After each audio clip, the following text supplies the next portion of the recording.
13 আসনের মানুষ তারা তাদের নিজেদের মধ্য থেকে প্রতিনিধি চায়, ভাড়াটিয়া তারা চায় না। দলমতের ঊর্ধ্বে উঠে মোহাম্মদপুর, আদাবর এবং শেরেবাংলা নগরের মানুষ আজকে ঐক্যবদ্ধ।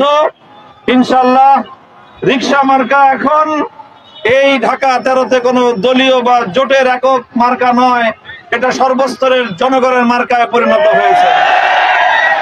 কাজেই এই উত্থান এবং জাগরণ কারো মনকষ্টের কারণ হলে আমরা তাদের জন্য সমবেদনা প্রকাশ করি। কেউ যদি বাইরে থেকে এসে আমাদের সাথে গন্ডগোল বাঁধাতে চায়, মেহমান হিসেবে আমরা তাদের সাথে গন্ডগোল করব না। যেহেতু বাইরের এলাকার লোকজন যদি এখানে আসে, আমরা মোহাম্মদপুরের মানুষজন তাদেরকে আপ্যায়ন করব, ভালোভাবে তাদেরকে সমাদর করব। কয়েকদিনের অতিথি তারা, 12 ফেব্রুয়ারি পর্যন্ত এলাকায় থাকবে।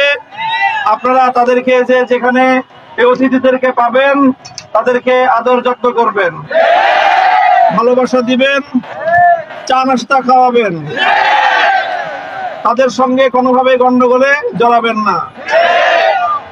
প্রস্তুত থাকবেন তো? আছেন তো রাজি ইনশাআল্লাহ? এবার আমার সাথে আপনারা স্লোগান তুলবেন তো?